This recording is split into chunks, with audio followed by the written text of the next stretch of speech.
Venezuela earthquakes. At least 164 dead, 971 injured, as U.S. offers support. Environmental and community protections in place at Sister Marie Lawrence School construction site. World Vitiligo Day message by the Prime Minister, Dr. Luc Mercelina, Acting Minister of VSA. Influencer Open House, discover your library.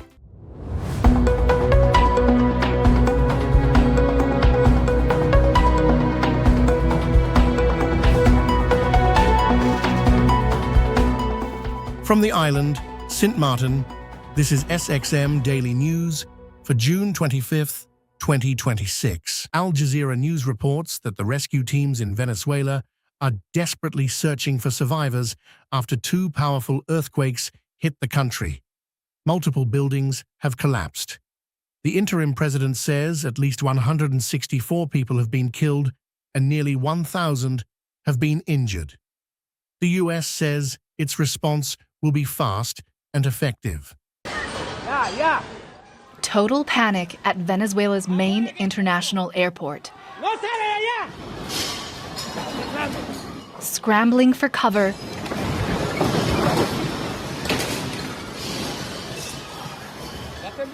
Wilmer Azuaje filmed Venezuela's earthquakes as they happened. Look at the ceiling, he says. Everything was destroyed. Everything was ruined. Two powerful earthquakes struck Venezuela, west of the capital, Caracas. The first, magnitude 7.2, 22 kilometers deep. The second, just 39 seconds later, was stronger and shallower, registering magnitude 7.5 at a depth of 10 kilometers. It happened on a public holiday, and many Venezuelans were at home when they hit, rushing to escape before many buildings came crashing down. I was here when I managed to get dressed, and all the walls were cracked. We managed to open the door however we could. There was a cloud of smoke that wouldn't let us see. And when we went downstairs, the scene was like a horror movie. We had to climb over the rubble from the building. I only saw one family get out. The building moved from side to side. It was incredible. Luckily, there weren't many people in the building. Can you imagine the panic of people trying to get out of there? It was incredible. The country's interim president quickly confirmed fatalities and declared a state of emergency. At this moment of great sensitivity for our population and for those who unfortunately have suffered the loss of a family member, we extend our immediate condolences. Hundreds of emergency responders are working to find and rescue victims. Daylight is now starting to reveal the true extent of the destruction. Pledges of support are coming in from around the world, and the operation to find the missing and provide humanitarian assistance will be massive. Alexander Byers, Al Jazeera. Well, we are looking at what's happening in Venezuela, across the region, and internationally in terms of aid. Let's go straight to Teresa Bo in Bogota, in neighboring Colombia. What is the kind of regional assistance that might be shaping up for Venezuela, Teresa? Well, as Venezuelans are struggling with what's ongoing, not only in the capital, Caracas, but also in at least 4 other states. We know that, for example, in La Guaira, entire areas were completely devastated. But what we're seeing here in the region from Colombia, it's mostly that there is an unusual regional response to the ongoing crisis and recovery efforts ongoing there. People and governments leaving aside their political differences to focus on the humanitarian response. We know, for example, that Mexico is sending search and rescue teams, also medical personnel, engineers. The government of El Salvador is also sending 300 members for search and rescue operations. The government of Javier Milei, far-right President Javier Milei, again offering help for the Venezuelan government. And here in Colombia, the government of Gustavo Petro is saying that they're going to be sending several teams into the country to assist with what is going on. The Minister of Defense, Pedro Sanchez, here said that there are no frontiers when there is a humanitarian crisis. So there's been, in a way, a truce in in the region, mostly because of this humanitarian response that is ongoing regionally and around the world. And a lot has to do with what's been going on in the region, with the geopolitical changes that have happened here, with the capture of Nicolás Maduro, the support for Delcy Rodriguez from the United States, and the role that the United States is playing right now in the region, asserting its control over several in this part of the world, and governments in the region adapting to what has changed in the past year. Teresa Bo reporting from Bogota. Thank you very much, Teresa. Norris Soto joins us now from Venezuela over the phone.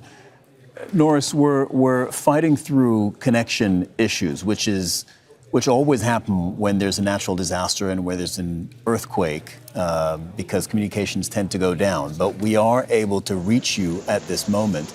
Can you tell us how search and rescue operations are unfolding at the moment in Venezuela?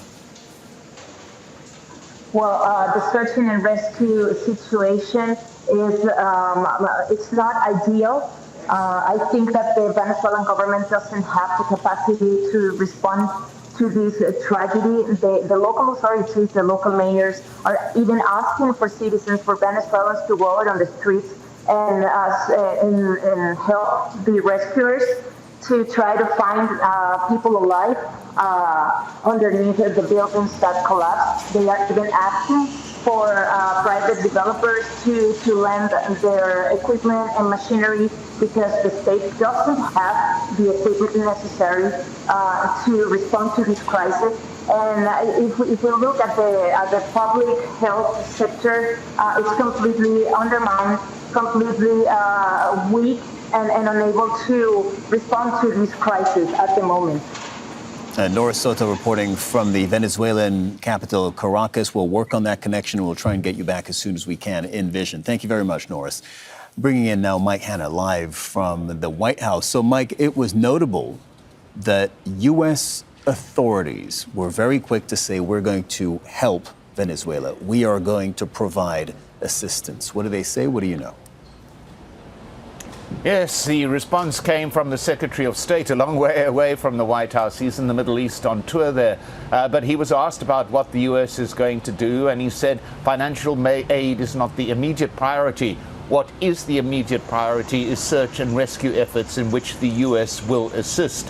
He said that during this process as well, the U.S. can say what is actually needed in terms of financial relief, possible financial relief, also providing new housing. But he said the priority is the search and rescue, finding those still alive and finding the bodies of those who are dead. But during this period, the U.S. can also assess what else it is going to need to provide. This is what the Secretary of State had to say. That's their most immediate need right now, is search and rescue efforts. They have a much of collapsed buildings, and so they'll need a lot of help in terms of digging through that. The airport there is badly damaged, so we'll have to rely on the Department of War to deploy assets there.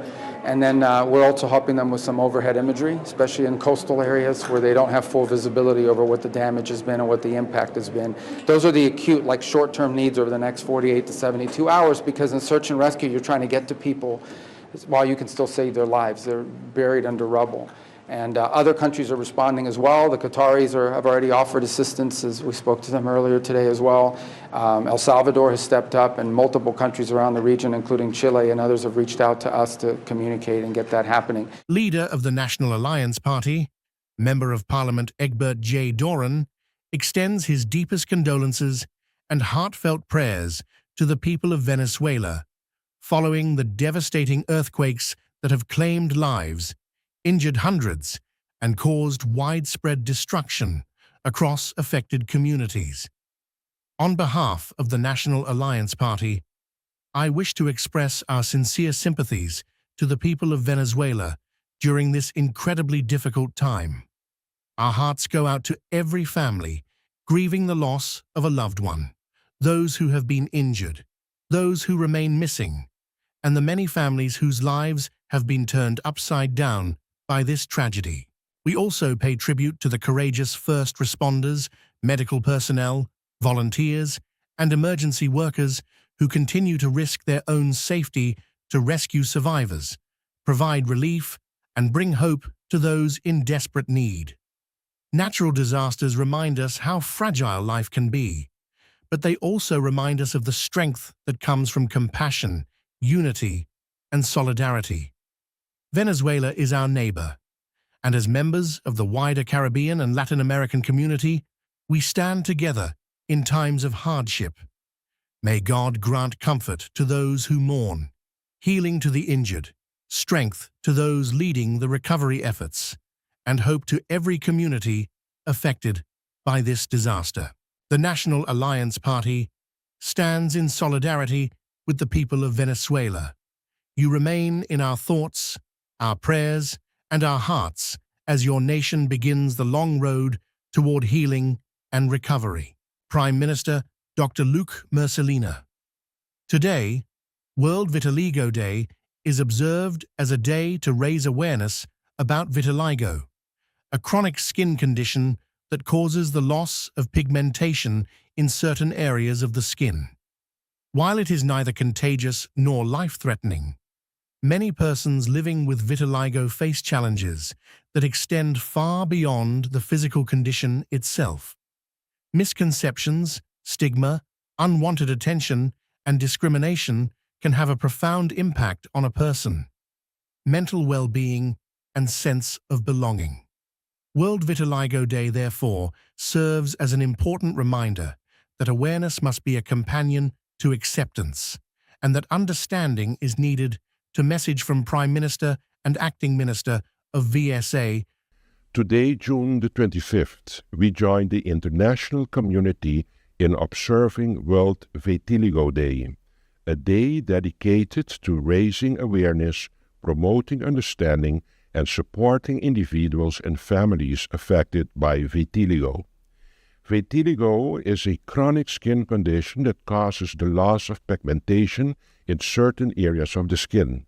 While it is neither contagious nor life-threatening, many persons living with vitiligo face challenges that extend far beyond the physical condition itself. Misconceptions, stigma, unwanted attention, and discrimination can have a profound impact on a person's confidence, mental well-being, and sense of belonging. World Vitiligo Day therefore serves as an important reminder that awareness must be accompanied by acceptance and that understanding must lead to inclusion. Here in St. Martin, we are proud of our identity as a diverse and multicultural nation. Our society is built upon people from different backgrounds, cultures, languages, and experiences who have come together to create one community. It is this diversity that makes us unique and strengthens the fabric of our nation. As we reflect on the significance of this day, let us remember that every person deserves to be valued and respected regardless of appearance. No individual should ever feel defined, limited, or judged because of a condition they live with. The measure of a person is not found in the color of their skin, but in the content of their character, their contribution to society, and the kindness and humanity they show to others. To those in our community and around the world who live with vitiligo, I want to convey a simple but important message. You are seen, you are valued, and you belong. Your strength, resilience, and determination continue to inspire us. You are an integral part of our society, and your presence enriches our community in countless ways. I also wish to recognize and commend the healthcare professionals, advocates, support organizations, researchers, family, and caregivers who work tirelessly to raise awareness, provide support, and advance understanding of vitiligo. Their efforts help create a more informed, compassionate, and inclusive world for all. As a government and as a people, we must continue to promote a culture of acceptance where differences are embraced rather than feared, where empathy replaces judgment, and where every individual feels empowered to live authentically and confidently. In a country as diverse as St. Martin, we are reminded every day that our differences are not weakness, as they are among our greatest strength. They enrich our community, broaden our perspective, and reflect the beauty of humanity in all its forms. Let World Vitiligo Day remind us that true beauty lies not in uniformity, but in our shared humanity. Let it inspire us to build a society where no one feels compelled to hide who they are, where every person is treated with dignity and respect, and where diversity is celebrated as a source of pride and unity. On behalf of the government and the people of St. Martin, I extend solidarity and support to all those living with vitiligo.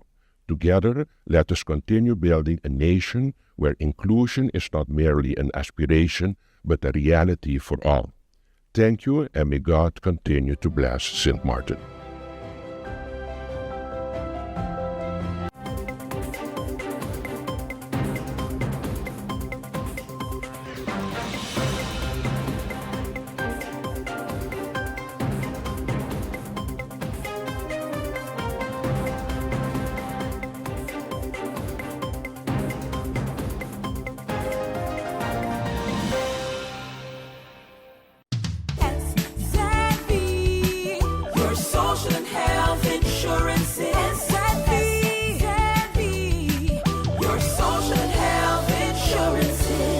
Are you SXM insured?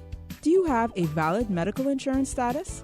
SXM is cardless. Request your My SXM account today and enter the virtual office of SXM.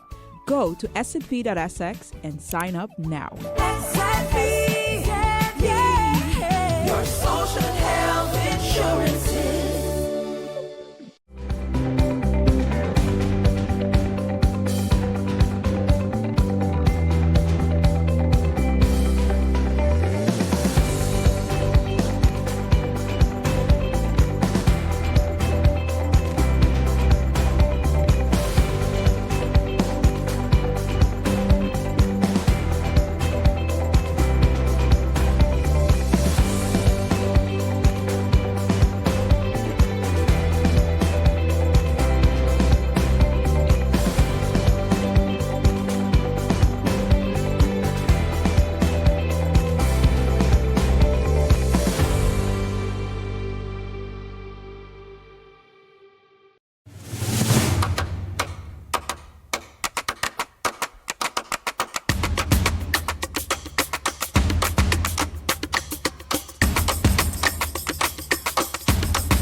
Candice Henriquez, Manager, Monetary Policy, Economics and Statistics at Central Bank of Curaçao and Sint Maarten. Expected our 4th of April for 5 years from April 2030. We expect St. Martin to hover around 2%, which is what we call the potential policy, which is positive. Inflation, unless it remains important, had to decline in inflation, driven primarily by lower oil prices. That was also in line with the United States. Although the decline is in parties, inflation was more pronounced when we compare it with the United States. We expect inflation to pick up this year due to high oil prices and then slightly decline and go to what we consider normal, 2%. Speaking at the press conference at the Central Bank in Sint Maarten, if we look at the medium term, we see that growth will continue in St. Martin over the medium term. We expected our forecast horizon is for 5 years, so up till 2030, we expect St. Martin to hover around 2%, which is what we call their potential output also, which is positive. Inflation, last year St. Martin had a decline in inflation driven primarily by lower oil prices. That was in line also with the United States, although the decline in St. Martin's inflation was more pronounced than when we compare it with the United States or with Curaçao. We expect inflation to pick up this year due to higher crude oil prices and then slightly decline and go to the what we consider normal 2%. You may think, Why is inflation only 2% this year? Well, in the first quarter, before the escalation of the conflict in the Middle East, inflation was still very low. And when we look at the inflation forecast, we look at the average over the whole year. And also in our baseline, we expect prices to normalize in the second half of the year, so that has a dampening effect on the inflation in our forecast right now. But that still doesn't mean that prices of, let's say, fuel did not increase. St. Maarten experienced strong increases. I will show it later on in both gasoline and diesel prices between February and May. I think you are nodding because you experience that. Well, everybody is experiencing. Well, on the fiscal stance of St. Maarten improved in 2024. St. Maarten had, let's say, a balanced current budget. Current budget is the operational budget that was in balance, and for this year, or for 2025, St. Maarten recorded a surplus of 0.7%. The improvement was because tax revenues increased at a faster pace than expenditures. And tax revenues increased mostly because of increased economic activity, but also efforts by the government to improve compliance. When we look at expenditures, they increased as well, particularly spending on goods and services by the government, and also wages and salaries. Over the medium term, we expect the fiscal situation to keep improving, reaching with a surplus of 2.2% by the end of the forecast horizon.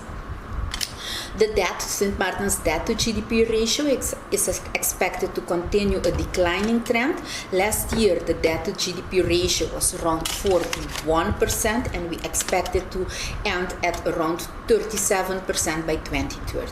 This is notwithstanding increased borrowing by the country of St. Maarten to finance capital investments, but the debt to GDP ratio is the public debt stock divided by nominal GDP, and nominal GDP is projected to increase at a faster pace. On the external front, we always look at the developments on the balance of payments. That's also very relevant for our monetary policy. We see that the deficit on the current account of the balance of payments narrowed last year to 8.4%. For many years it was in the double digits, so that was positive. Both countries contributed to this development. We saw increased foreign exchange earnings from tourism across the monetary union, and we also were supported by a lower oil import bill. Both countries are net oil importers, and last year there was a decline. For this year, we expect the deficit to remain more or less stable at 8.3%, driven primarily by more foreign exchange earnings from tourism. And over the medium term, we expect it to be on average 8.5% of GDP. Against this background, our import coverage, which is our indicator for reserve adequacy, is comfortably above 3 months. The average import coverage stood at 4.7 months last year and is expected to increase to 5.2% this year and gradually decline to 4.4 months over the medium term, which is still comfortably above the 3 months that we have. And this is partly because we are doing this forecast even though we are expected imports to increase due to higher oil prices, but this is partly driven by the projected increase or by the development we are seeing in our gross official reserves. Last year, our reserves increased by 402 million, and so far this year, up till June, we have seen an additional increase of 480 million. Largely, the development seen last year and over the first 6 months of this year is because of net sale of foreign exchange by the commercial banks to the central bank, an increase in the dollar deposits at the commercial banks, but also transfers from abroad by Dutch entities, the Ministry of Finance, the Ministry of Interior and Kingdom Affairs, by pension funds to finance investments across the monetary union, and also by the World Bank Trust Fund. The transfers from the trust fund have been lower, of course, compared to up till 2024 with the completion of the airport project, but there are still funds coming in. Minister Patrice Gums, how far along is the burial policy in space for planning with VSR? At present, there is no concrete burial policy inside the Ministry of VSR or the integrated spatial planning framework in the placement of the Ministry of VROMI. As it relates to burials, that matter is acknowledged and requires further coordination to move forward. The Minister explained on the floor of Parliament on June 22, 2026. How far along is the burial policy and spatial planning with VSA? At present, there is no concrete burial policy from side of the Ministry of VSA or integrated spatial planning framework in place from side of the Ministry of VROMI as it relates to burials. That matter is acknowledged and will require further interministerial coordination to move forward.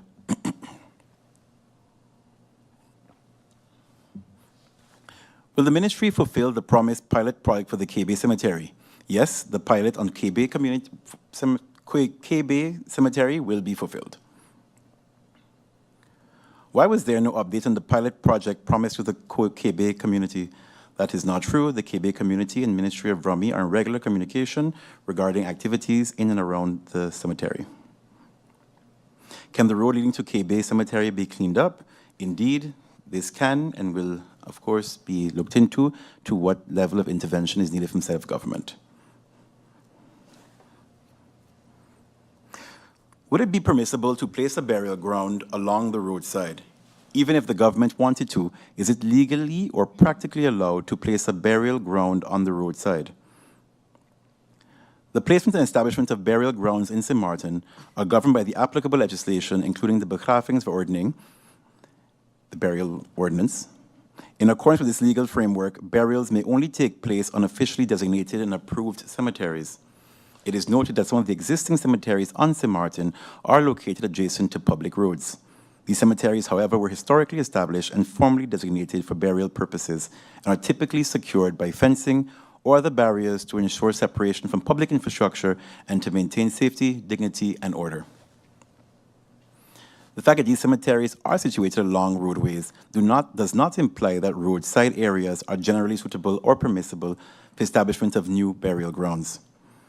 Any new cemetery must meet strict legal, spatial planning, environmental, and public health requirements.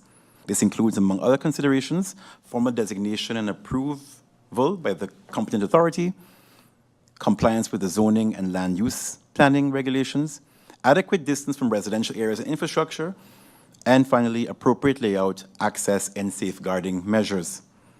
In practical terms, the establishment of a burial ground directly along a roadside without proper designation and without meeting the above requirements would not be permissible.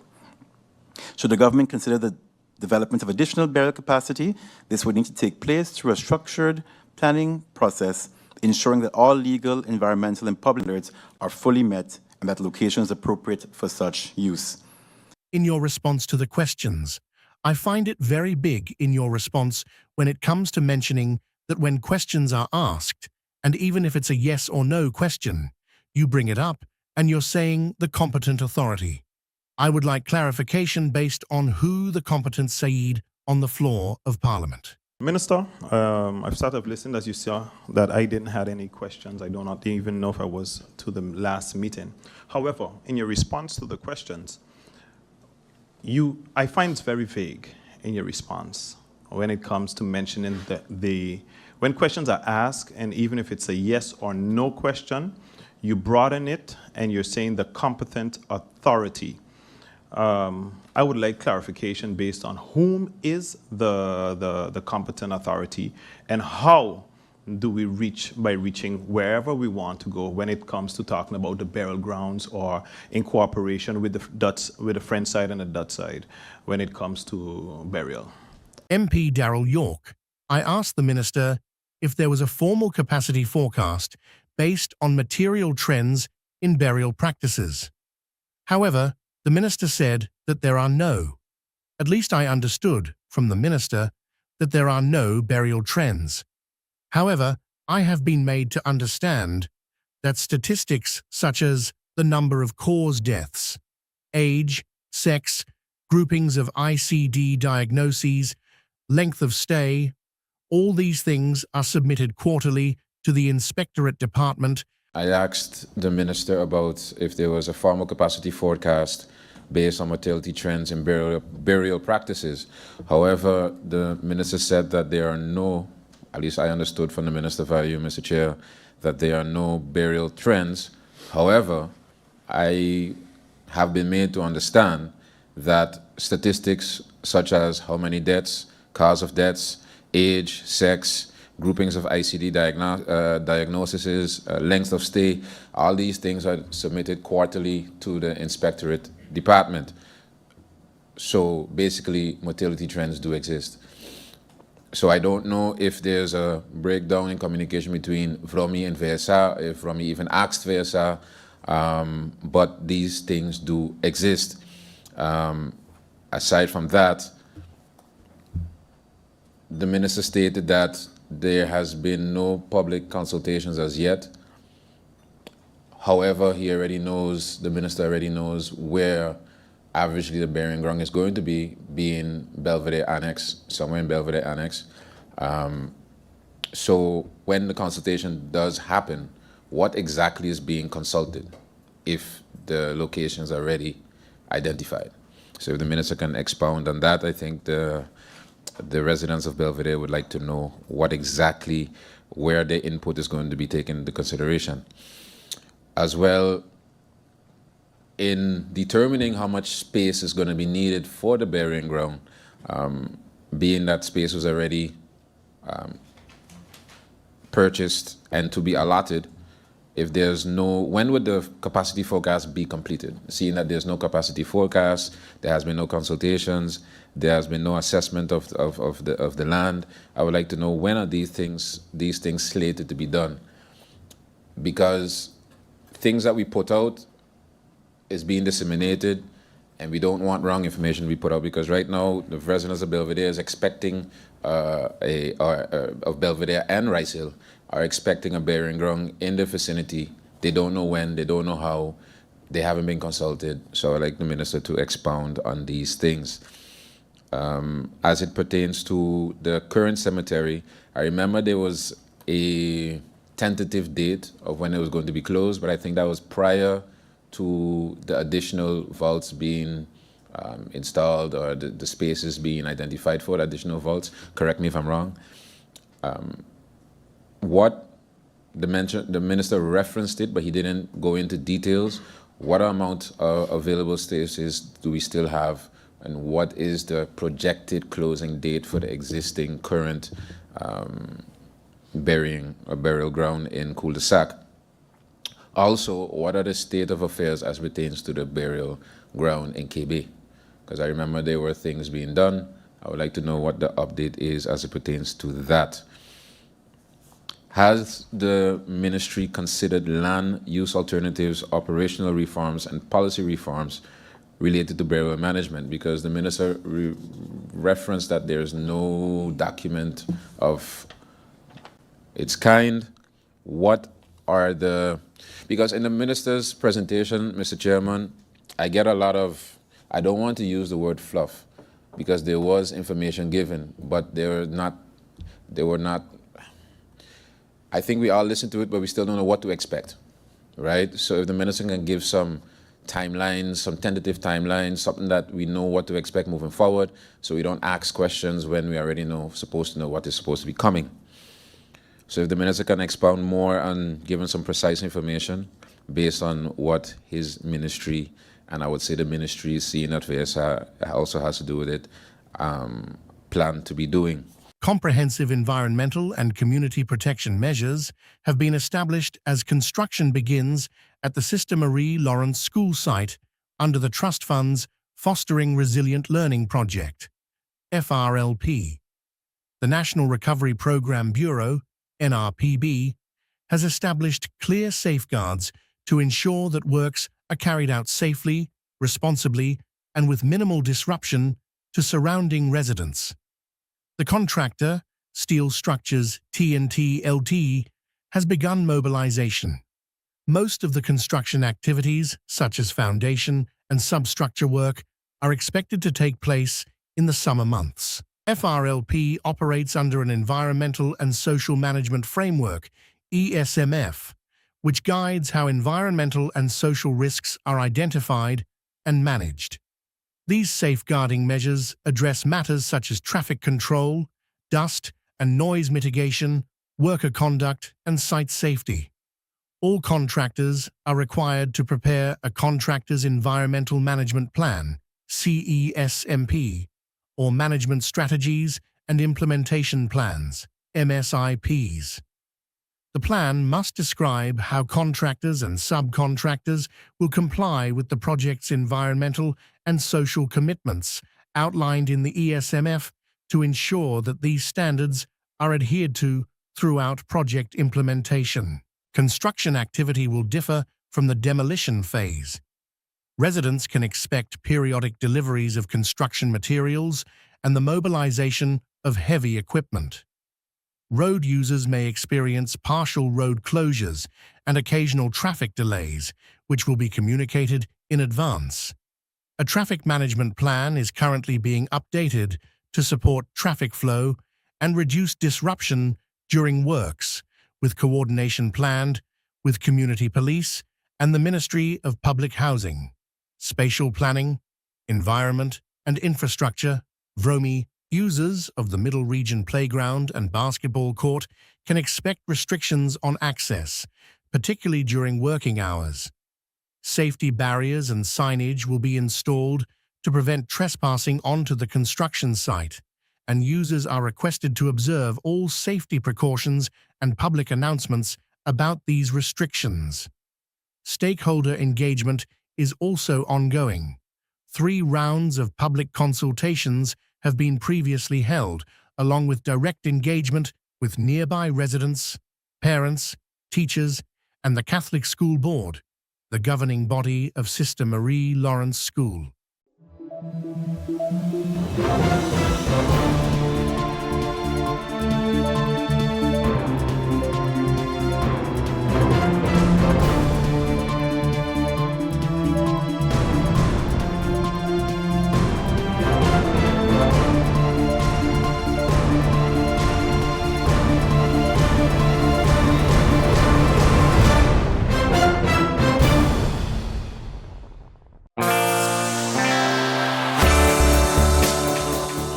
Now for the weather forecast, today through Friday midday, variably cloudy, occasionally breezy and hazy. Passing showers are possible. Surface winds, today through Friday midday, east-northeast to east, with a gentle to moderate breeze at 8 to 15 membrane, state of the sea. Slight waves, swells 2 to 4 feet outlook through Saturday midday. Partly cloudy to cloudy with isolated showers likely. And now your 3-day forecast.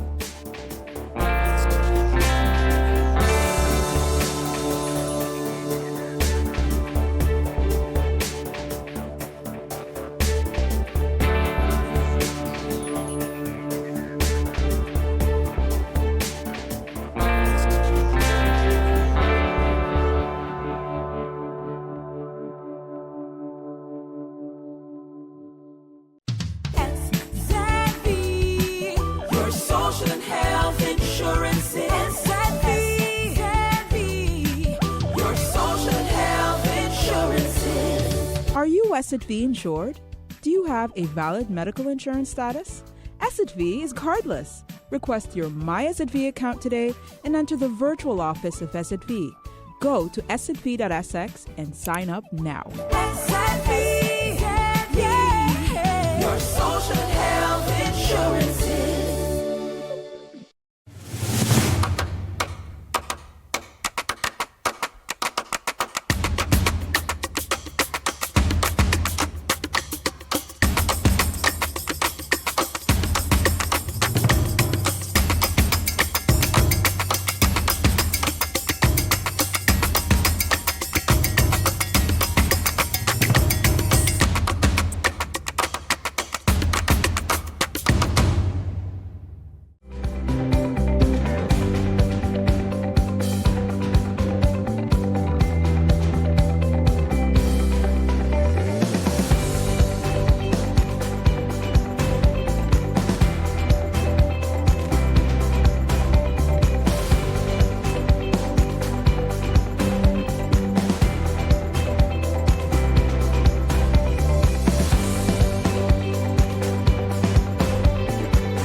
We, the St. Martin Library, is thrilled to invite the community to a special influencer open house on Saturday, June 27, 2026, from 11 a.m. to 1 p.m. Come out and see which influencers will be there. We are also incredibly excited to announce a special guest appearance by St. Martin's Senior Carnival Queen, adding some extra royal energy to our celebration. The St. Martin Library is a vibrant center for learning, creativity, and community engagement. We want to show you everything we have in store. Your favorite local influencer might be stopping by. This promotional event is your perfect opportunity to explore our space, find out what exciting new events are in the pipeline, and meet our wonderful dedicated staff. We are also hosting an exclusive one-day registration drive during the event. Adult library memberships will be available for XCG 25.00, valid only on this day. Attendees may register themselves and their children on site, have their library card photos taken, and begin their journey as lifelong readers. The St. Martin Library is more than just books. It is a place where people of all ages can read, learn, create, and connect, says D. Matthew York, who served as coordinator for this program. We encourage everyone to visit, explore our resources, and discover how the library can support their educational, personal, and professional growth. The St. Martin Library remains committed to promoting literacy, lifelong learning, and community development.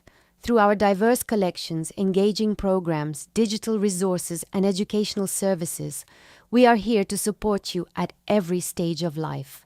This is our SXM Daily Newscast. Thank you for joining us.